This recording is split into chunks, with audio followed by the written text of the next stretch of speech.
Those are the words and sounds you will most likely hear when a fire alarm is activated. Visual cues will come from flashing strobes mounted on the walls. You should evacuate the building immediately. Evacuation is not just recommended, it is mandatory. Take your personal belongings as long as these items do not hinder your ability to exit the building quickly. Try to notify others as you leave. Do not use the elevators to exit upper level floors. Always use the stairs. Follow any instructions given by first responders, building personnel, firefighters, police officers, or your instructor when they are present. Help any individuals who need assistance to move to a safe area. When you exit the building, evacuate at least 150 feet away from the building. Stay out of parking lots and roadways where first responders may need access. Only re-enter the building when first responders or building officials advise that it is safe to do so.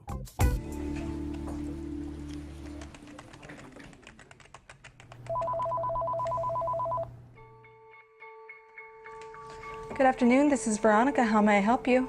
There is going to be a bomb today. In a bomb threat call, the best thing you can do is to remain calm and keep the caller on the line for as long as possible. Your goal here is to obtain as much information as possible from the caller so you can relay this information to the authorities. If you have a moment, write a note to someone nearby.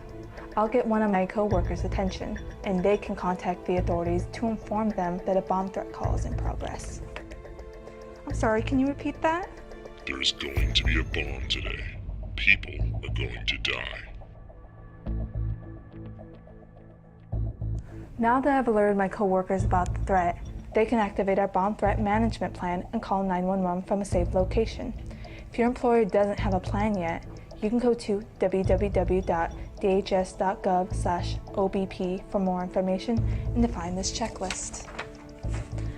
Next, I'm going to ask the caller a series of questions from this checklist, remembering to be as polite as possible and demonstrating the same amount of respect I would normally provide anyone else. Sir, when is the bomb going to explode? In 1 hour, if all operations of your institution have not ceased. Don't forget to listen for background noise. Hear those cars passing by in the background of the call? Make a mental note of anything you hear so you can mark it down later after the call.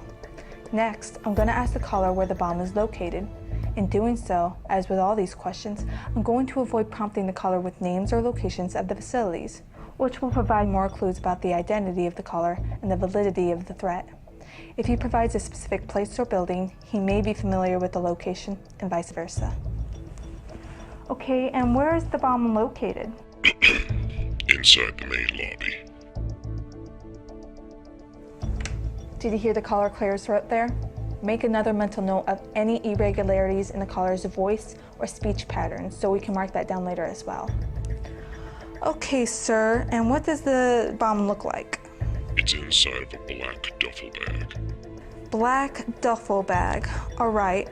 And what will cause the bomb to explode? I will detonate the bomb in 1 hour if my demands have not been met. Sir, did you place this... Hello, sir?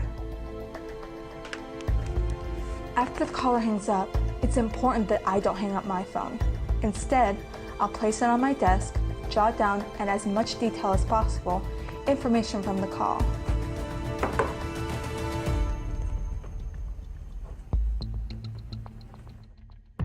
Towards the bottom of the card, there's a checklist for details about the caller's voice, any background noise, and the threat language. Here's where those mental notes from earlier really come into play. Information like this can be crucial in identifying the caller and legitimacy of the threat. Last but not least, I'm going to note the number the call was received from, as shown on my caller ID.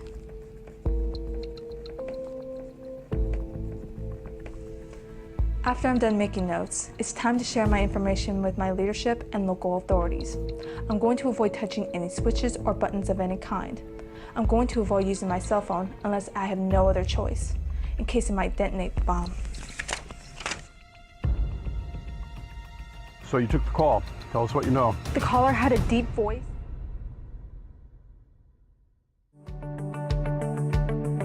Hi, I'm Marjorie Smallwood. I'm an emergency manager with UCLA Health. Earthquakes can happen anytime and anywhere, but are especially likely in cities that sit on a fault like San Francisco and Los Angeles. In this video, we're going to go over some facts and myths about earthquakes and what to do when one occurs. Fact or fiction? California can fall off into the ocean. Fiction. With the way the plates are set up, Los Angeles is actually moving slightly north towards San Francisco, not towards the ocean. Fact or fiction? Standing in the doorway is the safest place to be in an earthquake. Fiction. It is dangerous to stand in a doorway, as most doorways are not strong enough to protect you.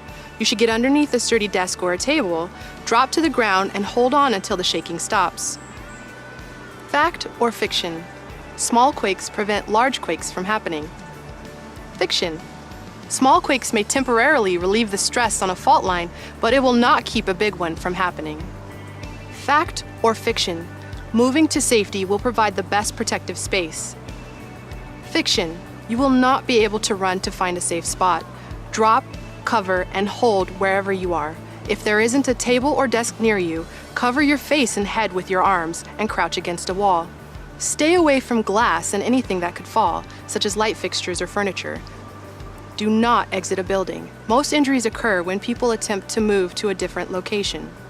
If you're outdoors when an earthquake occurs, move to an open area away from buildings, streetlights, and utility wires, and stay there until the shaking stops.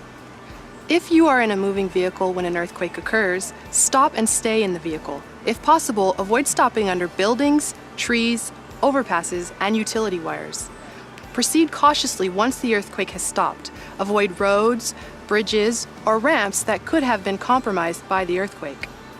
If you are trapped under debris, do not move about or kick up dust. Cover your mouth with a handkerchief or clothing. Tap on a pipe or a wall so rescuers can locate you. Shout only as a last resort. Shouting can cause you to inhale dangerous amounts of dust. Remember these tips to help keep you and your loved ones safe during an earthquake. I'm Marjorie, and thanks for watching.